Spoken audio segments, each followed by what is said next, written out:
धिमी धिमी धिम धिमी धिम धिमी धिम धिमी धिमी धिमी धिम धिमी धिम धिमी धिम धिमी धिमी धिमी धिमी धिमी.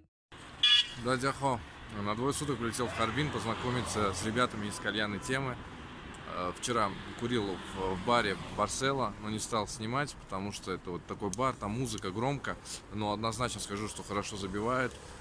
Ставит там кальян и Батыр. Также у него второе заведение по улице, которую я иду. Эта улица называется, ну, в Харбине все знают, это улица баров. По этой улице есть еще Эйс бар. То есть однозначно это те заведения, где можно курить. Так как помимо наших ребят ставят кальяны китайцы, ну это та же история, что в Шанхае, то есть 500 трубок, карбопол и все такое. Также после 2 часов мы потусили там и приехали в андеграунд, это мы сейчас попозже туда пройдем, это вот здесь поворот, то есть это где-то середина улицы баров или начало. Ну, ориентир это, так, сейчас позади меня, это ресторан «Поезд». Вот по нему, если ориентироваться, то к андеграунду можно попасть так. Почему не стал ничего снимать вчера? Потому что у Ильи было день рождения, и было как бы неуместно. Договорились на сегодня. Сегодня придем, он все покажет, расскажет. Ну, как бы формат будет такого интервью небольшого. Как он пришел к этому, вообще с чего он начал, как он решил ставить кальяны в Китае. Так, сейчас вперед. Сейчас обзор, чтобы вы понимали. И что я понял, в самом Харбине нет понятия такого, как кальянное, ну, в чистом понимании, которое работает с обеда, где только кальяны и чаи, здесь такого нет. Здесь есть бары, которые работают с 6 вечера до поздна, и в этих барах просто как доп. Услуга это кальяны. То есть вот, в нашем понимании типично кальянах здесь нет. Поэтому ожидать прям, что вы придете и это будет кальяна, нет. Но опять же за эти все 3 бара, то есть 2 бара, которые ставят Батыр, и третье здесь, где Илья, здесь пусть не 100% оригинальные кальяны, но 50% может быть реплики китайские, но достойные реплики. И чаши, и табак ребята загоняют из России. Ну, то есть из России, из Казахстана, то есть турецкий табак и российские табаки у них есть, так что можно спокойно курить. Так, вспомнить бы. Вот она. Вот андеграунд. Так это выглядит. Отсвечивает. Вот здесь. Сейчас спустимся, разместимся и будем задавать вопросы.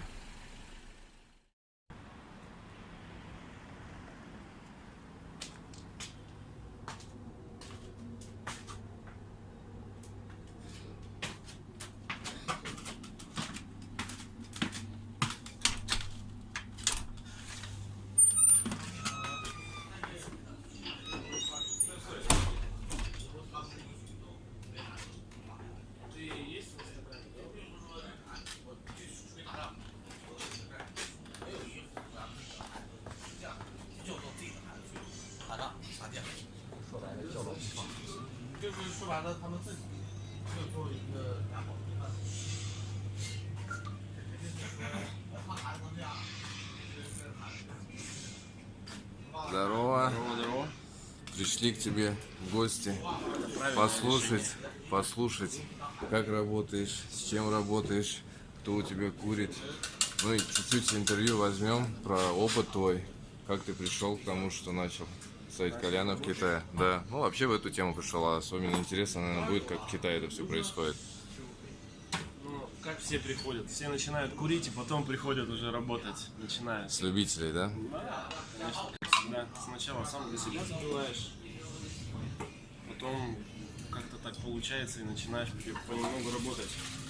Ну а здесь, когда сюда приехал, пришел просто в бар, калик покурить. Там работал сейчас товарищ мой хороший. Ну и что, как бы прихожу, говорю, так и так, калик хочу. Говорит, ну базара нет, какой хочешь. Говорю, такой, там, вкус какие-то, похеров. Говорю, но я хочу сделать сам, потому что я в этом плане вообще капец какой привередливый. Давай сам. Ну ладно, заходи, делай. В итоге один день сам сделал, второй день сам сделал. Третий день уже просто захожу молча. Да заходи уже, делай, все. Ну и потом как-то так получилось, что в итоге понемногу, помаленьку так начали вместе работать. Вот и теперь работаем. Интересно, в основном зрителям интересно цены, табаки, то есть что юзаешь и на каких кальянный парк. То есть по кальянному парку. Кальяны у нас сейчас софты, софт смок Питер, авиатор. Это из оригиналов, то что вот стоит. 3 софта, авиатор, ну и поскольку мы в Китае, а китайцам надо и на несколько трубок. Ну это вот сталь, да, это достойно. Да, Ну это да. достойная реплика. И да. в Раше ее много. То есть, Да, китайская реплика, но довольно неплохая, кстати. ну тяжелая. Да, тяжелая. Ну и неудобно то, что они любят вот эти вот резьбу делать. То есть если колба улетела, у тебя улетает сразу кальян полностью, потому что подобрать потом тяжело найти. Табаки, что по табакам. По табакам, ну, легкие, я думаю, это как и везде, это щербет, это гиксом, это адалия. А из крепких табаков это Dark Side, Hype, Element, Must Have, Daft, ну и Танш. Ну, по ценнику, то есть как вообще, как делится? Ну, то есть одна цена или как? Нет, легкие, ну, в Китае вообще везде, то есть и в Харбине, и в любом другом городе, конечно, в зависимости от города цена варьируется, но легкие табаки идут дешевле, крепкие табаки идут дороже. Допустим, легкие, там, щербет, гиксом и прочее, вот эта линейка, по 50 юаней, которые крепкие, там по 100 юаней. Угу, то есть Ну, и 50. если там кто-то на фрукте хочет, это уже там подороже немножко. Ну, делаешь, да, предлагаешь такое. Вообще любят на фрукте китайцы или они не понимают? Китайцы, да. Китайцы любят Нравится. все, что красиво, и неважно там. Главное, чтобы выглядело красиво. А так готовы вообще все покупать. Ну, получается, сколько лет ты именно в Китае по кальянной? Ну, вот. Второй год, 2 года. Ну, вот за 2 года есть кардинальные изменения? Или вот как было 2 года назад и чуть-чуть продвинулось? Или вот как-то... Не, сейчас гораздо больше иностранцев приезжает, особенно русских. Русские, вся молодежь, которая приезжает сюда учиться в Китае, она уже знает, что такое кальяны, они постоянно курят. Им надо, если они идут куда-то в бар отдыхать, то любая компания, это как минимум 1-2 кальяна они заказывают. И за год, ну даже по сравнению с прошлым годом, такой поток где-то раза в 2 вырос сейчас. Ну вот я расскажу свое мнение. Я, когда перед тем, как прилететь, месяц уже здесь, я реально ставил ставку, что хайп, ну вот, бомба будет через 3 года. Ну реально я смотрю, я общаюсь, я реально говорю, что хайп начинается сейчас. И он очень быстро, лавинообразно. И так как они любят все повторять, они быстрые, то есть как раз сейчас период, когда все начинается. То есть и мы, опять же, русскоязычные, что мы, получается, лучшее мы можем предложить сегодня. И вот даже по городам посмотреть, то есть лучшие заведения, они под нашими ребятами. Да. И... Ну, то есть это русские, казахи. Да, ну я и говорю, это, да, я и говорю русскоязычные, я в Шанхае говорил уже, что для меня это русские, то есть я их называю русскими, потому что, ну, мы как бы, мы все одна ментальность, ну, относительно, то есть у нас корни одинаковые. А чашки покажи, то есть вот твои Чашки самые, то, что ты... Самые ходовые для Да. работы это крафтерские, самые обычные, которые есть. Люблю очень Тартуга. Есть вот такой вот демон у нас, Веном, это Конги. Недавно вот начали работать с ними я и Батыр. Конги чаша вообще просто пушка, огонь. Есть массоны, чаши массон. Для тех, кто Вот знает. такое я не видал, такое. Это массон. Не видел. У них хорошие наборы есть, они продаются в одной коробке, набор 4 чаши. Такие, ну, как бы очень большая закладка. Но по мне тонковато и быстро нагревается, да, хорошо, быстро идет нагрев, но, допустим, если сравнивать вот с теми же конгами, с Тартугой, с крафтом, здесь потолще жар, мне больше нравится, как они держат, и табак не так быстро сгорает. Вот. А Для легких табаков, да, хорошо подходят. Крепкие, мне вот на них не очень нравится. Ну, вот эти чаши, как бы тоже в работе использую постоянно. Ну вот смотри, предполагаю, что Dark это скорее всего наши Dark Side курят, да? Китайцы менее Курят крепкие. китайцы. А, тоже курят? По крепости их Курят устраивает, китайцы, они нормально? нравится, да, есть китайцы, которые целенаправленно приходят, просят Dark Side. Есть даже те, которые знают, что такое ВТО, китайцы. Вот. Но в основной своей массе, то есть китайцы, когда приходят, там, можно нам кальян? Какой вкус? Только спрашиваешь, и все, делаешь им легкие, забиваешь. Так, чтобы они не кашляли, потому что они сейчас, китайцы, в подавляющей своей массе, они курить кальяны не умеют, они их курят как сигареты. Естественно, табак Не начинает продувают. гореть, да, естественно, это начинает горчить, кашлять, подходишь постоянно к ним. Еще любят совмещать с алкоголем, наверное. Нет вот именно Да, культуры да. кальяна-курения, вот просто прийти покурить кальян, это они не только понимают. У русских, это вот только у русских, у китайцев нет. То есть для них это нечто такое, что-то новое, интересное, по фану. Особенно, когда добавляешь какой-нибудь шиммер, краситель вот в прозрачные колбы, скажем, такой какую-нибудь колбу добавляешь, вау, Все цветное, все яркое, да? Ну да, всё, им китайцы. радости хватает. Вот, есть еще чаши крафты, такие мне нравятся. Есть такие чашки. Вот сейчас тоже ВТОшки курили, тоже хорошенькие. Мы что, покурим на чем? Смотря что будем курить, что хочешь. Ну вот я из всего, что здесь есть, вот я ни хайп не пробовал. Давай, дай. Что у них по вкусу, вот топовое, что тебе зашло, что интересное? То, что мне зашло, Rampage, Сада манго, виноград очень хороший у них. Ягодки. Не, ну может чем-то миксануть, можно хайп. То есть ты, давай сейчас покажешь, как ты, вот твоя забивка, в чем ты забьешь. Тоже интересно, стандартно. Давай, давай. А то веном мы будем курить очень долго. Я говорил, что мы были вчера, и того вайба, что был вчера, но здесь сейчас другая обстановка. Вчера здесь была чисто питерская такая тема, где с гимнами, да, с русской музыкой, с русской музыкой. Сейчас немножко вот мы снимаем интервью, получается, ну, всего не передать. Ну, Питерская атмосфера, потому что я 5 лет в Питере прожил, это мой самый любимый город. Я его обожаю всей своей душой, и сердцем, и телом. Это мой любимейший город, красивейший город. И, естественно, всю эту атмосферу вот пытаешься как-то здесь да, это вот, воплотить. это что-то Воплотить. похожее Это на и музыка, и уникальные кальяны. что-то такие маленькие-маленькие какие-то фишки, да? Так ведь? Так. Я всегда везде говорю, что в Питере кальянокурение, она ну, своеобразная, но она крутая. То есть она, многие в Москве обижают, ну не то, что обижаются, может неприятно слышать, но лично для меня культура в Питере, она, ну вот в том виде, какая она есть, она для меня ближе, то есть она интереснее. То есть я получаю огромное удовольствие, когда попадаю в Питер и курю там. То есть мне очень нравится. Сервис, он отличается, не то, что он лучше, не хуже, ну там другое отношение вообще. Да. Другое. И другие ощущения. Злато.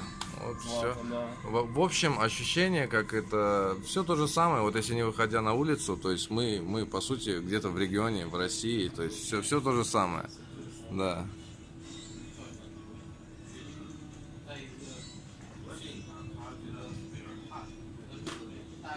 Кстати, ананас у них еще очень хороший.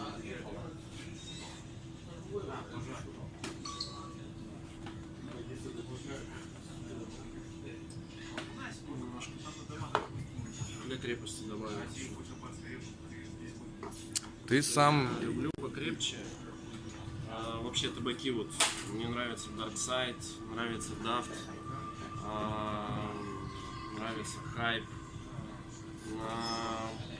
На мой взгляд, у них вкусопередача совершенно другая, у них лучше, чем у Щербетова, далее, на которых все привыкли работать. ну это разные категории, то есть это на вот разного любителя. Привозили мне Альфакер из Дубая, есть у меня тут заначка, это там вот купленный в Дубае, привезенный в подарок. Вот это тоже огонь.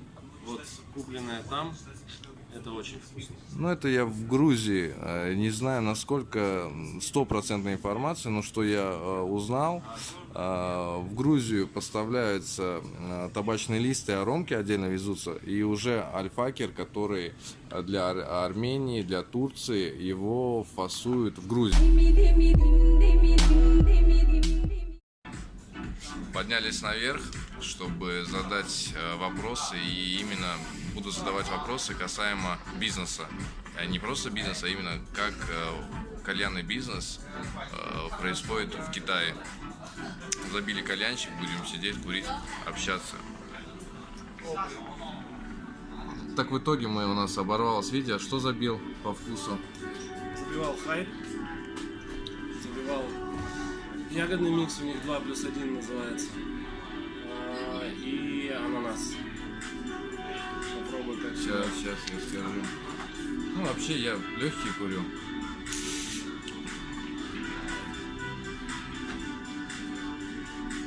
Ну, своеобразный, то есть он интересный, не скажу, что вау, но интересный. Вопрос такой, ты сам с Барнаула? Да. Из Барнаула, как я понимаю, уже в определенный возраст уехал в Питер, работал, двигался, и после Питера, уже из Питера решил по учебе попасть сюда. Да. По учебе это какой год был? В прошлом году. В прошлом году. То есть ты на бакалавриат? Нет, магистратура. Магистратура. Ну, скажем так, в России негде учиться китайской медицине, а здесь я именно на китайскую медицину. То есть ты медик? Да, я врач. Мне интересное сочетание. Кальянщик, медик. То есть что интересно. Ну, что можно? Вот есть специфика ведения бизнеса с китайцами. То есть мы понимаем, то есть как работают наши люди. Но китайцы это другой мир. То есть это другое вообще мышление, взгляды. Это вообще... И что я думаю, что мы можем предполагать, что они могут кинуть или не кинуть, но на самом деле они смотрят по-другому. И как раз интерес рассказать, то есть вот какие моменты нужно учитывать, ну, быть внимательными, вот с чем ты, на чем ты обжигался, что вот какие вот, через что ты прошел, вот какие-то такие запоминающие моменты, где нужно быть осторожным, если вдруг наши ребята решат заниматься этим в Китае, то есть куда им обратить внимание, то есть на что смотреть, как выбирать партнеров, на своем опыте. Ну, на своем опыте это у меня второй бар, в котором я работаю. Первый бар был... Еще один снять. Первый бар был там тоже владельцы китайца. Китаец. Когда сюда ушел, у меня было с ним очень много проблем. Очень много. Мы пришли вместе с Максатом, работали и устраивали ивенты, вечеринки, соответственно, и кальяны сразу пошли у нас, когда начинаешь делать хорошо, людям нравится, они приходят, они возвращаются. Это китайцы.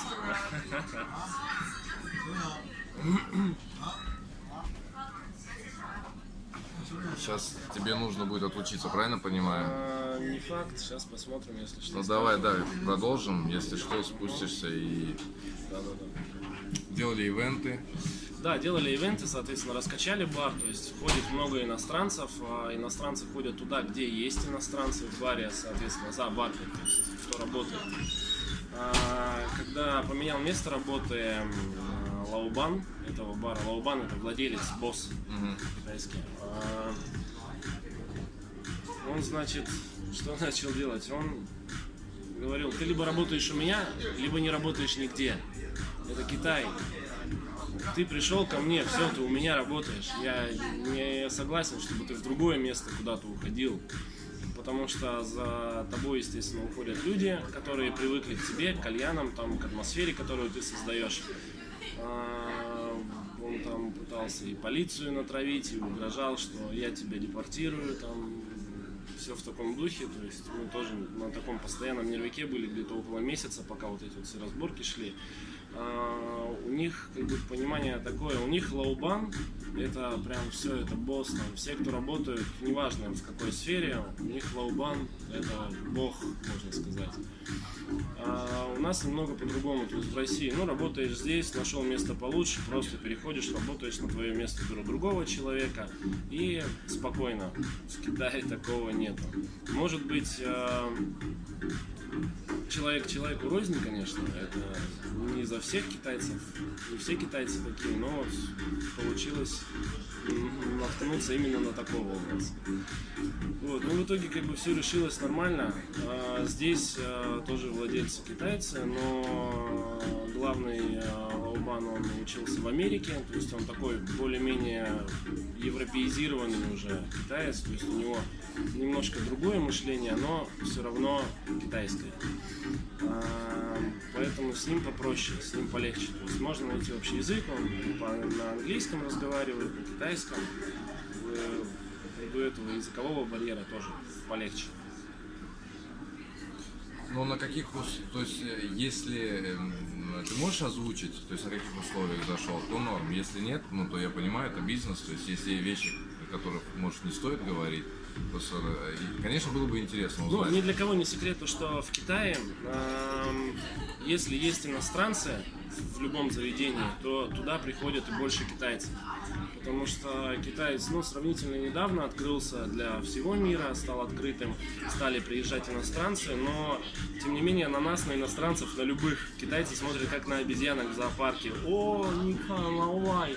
И давай там фотографировать на улицах, снимают из-под тишка, кто-то прям в наглую подходит, телефоном в лицо тычет тебе, снимая.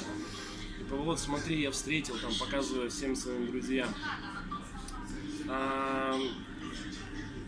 Если ходят, если есть иностранцы, ходят китайцы. Вот как раз только потому, что им любопытно, чтобы им посмотреть, чтобы познакомиться, пообщаться. Это круто. И на каких условиях работают здесь по-разному. Но в целом как бы это процент, но процент не как в России. Потому что ты приводишь людей, соответственно, им надо, чтобы ты у них работал. Вот в прошлый бар мы работали, у нас было 80 на 20, грубо говоря. То есть 80 забираем мы себе, 20 отдаем бару, в котором работаем. Но мы сами покупаем и табаки, и угли, мундштуки, расходники все, то есть все, кроме кальянов. Кальяны, если надо новые, надо больше, это закупает владелец бара, они у него и остаются.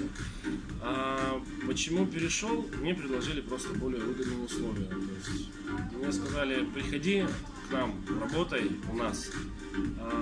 Кальяны все твои, никакого процента мы брать не будем. Все твое, просто работай у нас, чтобы к нам тоже ходили, устраивая все то же самое, что ты делал. Ивенты, атмосферу, вечеринки, кальяны. Все иностранцы любят курить кальяны, китайцы смотрят на иностранцев и тоже хотят попробовать, что это такое. Поэтому, ну вот как-то так, потихоньку, помаленьку это вот все. Ну, вообще в перспективе по-любому же есть у тебя планы и желание что-то свое, ну вот, или легализоваться, это да, дорого, но при наличии средств хотел бы ты легализоваться и открыть вот, свое 100%, что ты владелец, тебе никто не диктует, и ты сам, или это нереально для Нет, нас? это реально, в Китае это очень реально. Но это дорого легализоваться. Нет, это гораздо дешевле, чем в России. Гораздо интересно. дешевле, чем в России работать. И при всем при том, денег ты зарабатываешь тоже больше. Но административный барьер, что по Административный барьер, ты в Китае, тебе могут очень много вставлять палок в колеса, потому что китайцы начинают завидовать, зависть, там такое дело, там, тем более если это все не совсем легально идет, то могут там и полицию натравить, и все в таком духе. Сейчас это по всему Китаю ходит полиция, ищет иностранцев. Ну, то есть нюансы есть, но как-то прорываетесь. То есть, выход какой, да? То есть... Конечно, хотелось бы свое, но вот в этом баре, то есть сейчас я как совладелец этого бара, я уже хорошо. купил долю. Сейчас у нас идут работы по расширению, мы будем расширяться вот за этой стенкой у нас еще Сколько одно посадка помещение. Посадка будет около 180-200 мест посадочных. Ну, это прилично. Да, это Для хорошо. Китая уж точно прилично, именно для кальянного движа. Именно здесь, вот в этом помещении, то есть тут будет дверь, будет проход, в то помещение оно больше, где-то раза 2,5, чем вот мы сейчас здесь находимся. То, что будем делать здесь будет как раз вот больше такое место лаунжа. То есть будут мягкие зоны, будут приставки игровые стоять, все иностранцы на этом сидят, китайцы пока что не понимают, но китайцы смотрят, повторяют, как бы они очень восприимчивы к новому, ко всему. И здесь вот как раз я хочу сделать такую больше кальянную. Но правильно зону. я... Также останется, да, это бар, это будет веселье, это будет музыка, песни, танцы. Поскольку я жил в Питере, я хочу вот как раз такое немного питерской атмосферы и в интерьер, в дизайн внести, и в моменты обслуживания, кальяны, то есть... Но сейчас инвестиции твои 50 тоже, вот расширение, ты вкладываешься также 50%. Ну, у меня не 50%, у меня меньше, но да, естественно, как бы мы все, кто владеет, вот, мы все вкладываемся и делаем это все. Ну и давай, наверное, такой заключающий вопрос, очень интересный, с которым я не сталкивался в Шанхае. Это, наверное, более провинциальная, регионная тема, потому что Харбин в масштабах Китая 10 миллионов населения, это, ну, это такое, то есть это для нас 10, это мегаполис. То есть для них 10 миллионов это как бы, это просто, да, такого значения уже второстепенного. Можно сказать, деревня. Очень интересно тот момент, что здесь цена для иностранцев одна, а для китайцев другая. Да. Вот это расскажи, это всегда было или вот как к этому китайцы, они как относятся? Это же дискриминация получается. Что значит кальян там? Вот почем, например, кальян для, ну то есть мы от 50, от 50 до 100, да. До 150, А в зависимости для от китайцев? табака. Для китайцев от 100 до 300. Так это они не возмущаются, это их никак не. нет. Они нормально к этому Нормально, относятся. да. Китайцы, которые ходят в бар, то есть они пришли, компании, отдыхать, им надо показать, что они могут себе это позволить. Неважно, там, курят они или не курят, что у меня, что у Батыра в наших барах бывали такие случаи, когда приходит, допустим, компания, 4 китайца, заказывают себе 6 кальянов, ты им приносишь, ставишь, и они их не курят. Они просто заказали, чтобы они стояли, у них тут стоит 90 бутылок пива, там... дофига всякой закуски, еще крепкого алкоголя покупают, то есть у них должно быть прям вот все, мы можем себе это позволить, мы за это платим, мы такие. Ну, Это их платежеспособные. менталитет. Ну да, но это, я думаю, в 90-е у нас было что-то похожее. Это когда с голода, то есть вот этот период, можно перенасытиться. То есть они тоже придут к тому моменту, что это все уже им надоест, что это уже не будет так круто, что показывать, что у тебя много, ну, что у тебя вода. Хотя оно и в России есть, но уже в более таких лайтовых формах. У Китая и у китайцев совершенно другой менталитет, совершенно другой образ мышления, не как у других стран, не как в России, не как в Европе, там, в Америке, неважно где. Китай это, вот можно сказать, что это вообще отдельная планета, это про Китай. Но тебе здесь комфортно, то есть вот ты вот... Мне здесь нравится, да. Ну и хотелось бы, конечно, услышать вообще о планах, то есть какие-то ближайшие твое видение, что нужно делать для нашей культуры, и вообще что нужно делать, что бы ты сделал в ближайшее время по нашей теме. У нас была в прошлом году идея сделать кальянный фест здесь, в Китае, в Харбине. Пока решили отложить эту идею, думаю, что в следующем году мы ее реализуем. Хотим пригласить ребят с других городов, с кем общаемся, кто у нас есть в чатах кальянных, посмотреть, как они работают, чтобы они посмотрели на нас. И было бы неплохо, конечно, договориться о поддержке производителей табаков, кальянов, чаш. Мы сейчас со многими работаем. И думаю, что Я тоже интересен. считаю, что русский в это рынок. будет. Это очень интересно, потому что наш рынок номер один вообще по развитию, 100 кальянных брендов, наверное, 50 табаков, и Китай, он очень интересен. Я как производитель сам могу сказать, что Китай очень интересен, просто мой уровень, то есть наш уровень, то, что мы делаем одежду и кальяны, аксессуары, это, ну, больше крафт. То есть мы, ну, у компаний, которые это серийное производство, им по-любому это интересно. Поэтому я думаю, многие пойдут навстречу. Я думаю, что мы найдем точки соприкосновения, по которым можно сотрудничать и будем продвигать. То есть хотелось бы, чтобы кальянная тема продвигалась через нас. То есть и будем ее двигать, и будет все супер. Спасибо. Спасибо за кальяны, спасибо. 2 дня. Вчера была вообще мега туса. Спасибо за все. Ну, я думаю, что я в Харбин буду частенько наведаться.